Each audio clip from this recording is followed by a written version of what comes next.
gorgeous! I had recently posted this photo on my Instagram and so many of you requested to see it all come together, so here we go. Starting with clean skin, instead of moisturizer, I've been experimenting with oils. This is L'Occitane's Divine Youth Oil. Just apply a few drops to the palm of your hand, warm it up with your fingers, and then just smooth it onto your skin. This one contains all natural oils, doesn't leave behind any greasy residue, and it just absorbs right into the skin. If you want to try it out for yourself, you can get a complimentary sample. I'll put a link in the description box below so you can check that out. Here I'm concealing dark circles under the eyes just to look more awake, and then you can go ahead and apply your foundation like you normally do. I'm showing you where I burnt my jaw with a curling iron. Ouchies! I'm using airbrush foundation just because it lasts really long on the skin and it looks really great. Flawless looking skin is a must when you're going for a really dark lip. If you want to see how I go about airbrush foundation in a little bit more detail, I'll put a link in the description box below for that video. And oh, I almost forgot a very important step. Make sure to apply lip balm to hydrate and prime your lips for the lipstick later. Just give it some time to soak in. And here I'm filling in my brows with a brow pomade just to plump up the look of my own. A brow tutorial is coming up soon, so be patient, but I love a good thick brow. Next, I'm priming my lids for eyeshadow just to prevent any creasing. And first, I'm just going to be highlighting underneath the brows with a really light eyeshadow.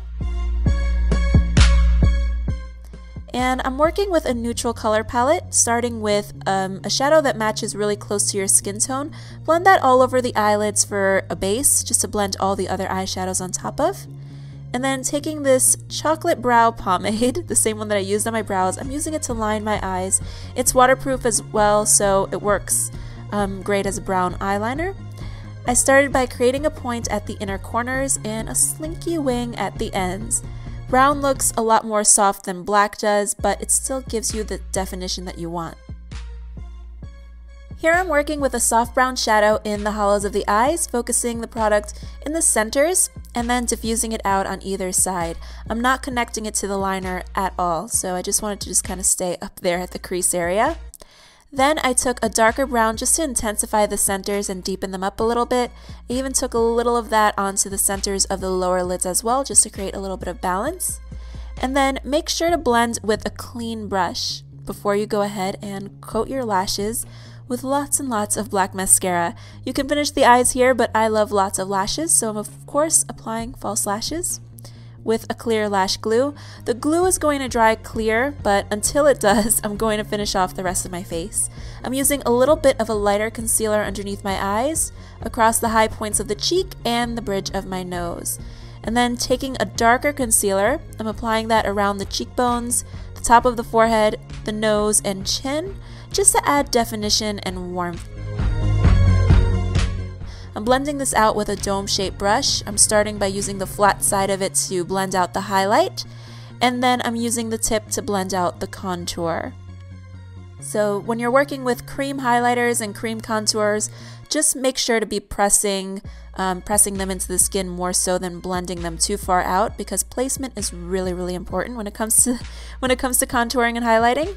And I still needed a little extra warmth, so I took a cream bronzer and a fluffy foundation brush, and I used it the same way that I'd use a bronzer. So now you can see that the skin looks really luminous, and it's time to finish up the lips. So for the lips, I blot off the lip balm, and then I went with this dark plummy red. It's the same one that I used in the photo. I like to use a flat brush just to keep things looking really neat. Darker colors are really unforgiving, so take your time, be patient.